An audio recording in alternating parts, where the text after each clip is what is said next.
It was just another ordinary evening at home when everything changed.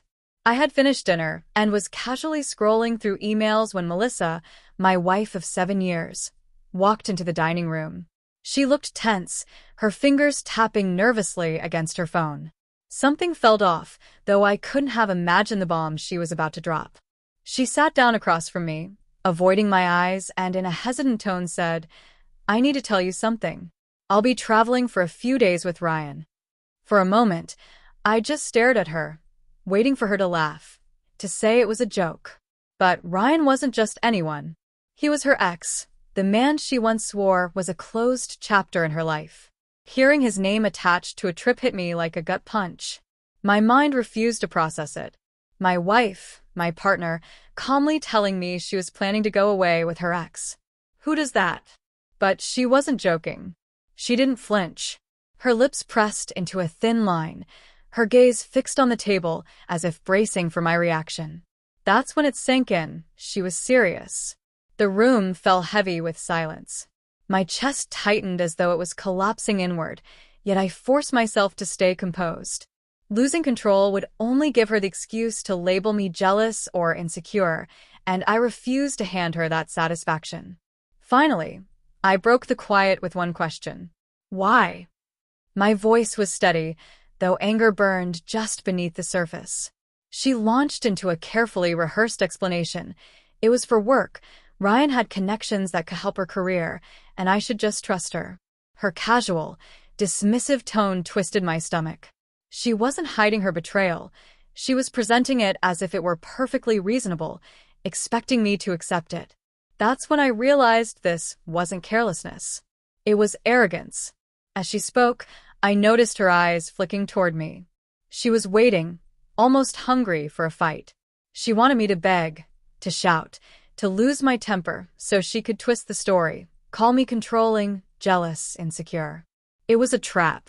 She assumed I'd fall right into it. But I didn't. I let her finish, nodded faintly, and kept my expression unreadable. She had her lines memorized, but she hadn't prepared for me refusing to play along.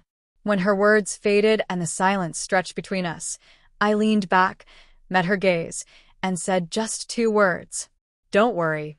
The effect was immediate. Her eyes widened slightly, her mouth parted as if she was about to speak, but nothing came out. She had expected yelling, pleading, some eruption of anger. Instead, all she got was calm. Too calm.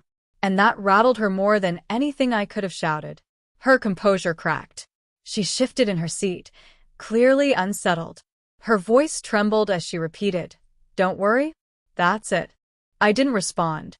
I simply held her gaze, then turned back to my emails as if the conversation had never happened. That's when she realized something had shifted. I wasn't clinging anymore. I wasn't the desperate husband she thought would fight to keep her. My calm carried a weight she hadn't prepared for, and it scared her. All night she circled back, trying to prod me into a reaction. She asked if I was angry, if I cared, if I even loved her. Her voice grew louder, more insistent, trying to provoke me.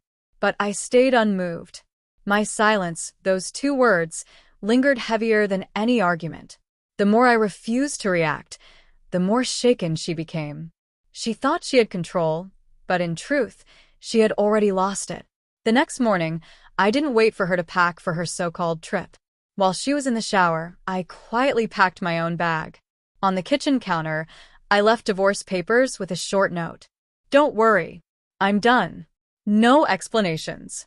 No arguments. Just the truth written plainly.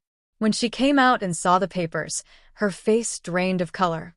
By then, I was already walking out the door, my head held high.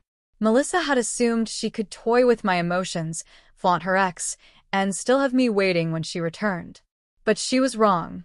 The moment she mentioned traveling with him, she had already ended our marriage. My 2-word reply simply sealed it. It was my way of saying, I won't fight for someone who doesn't respect me.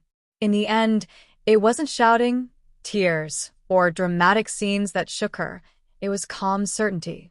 Because sometimes the most powerful revenge isn't noise or chaos. Sometimes it's just 2 quiet words, spoken with finality. two words that mark the exact moment you walk away for good.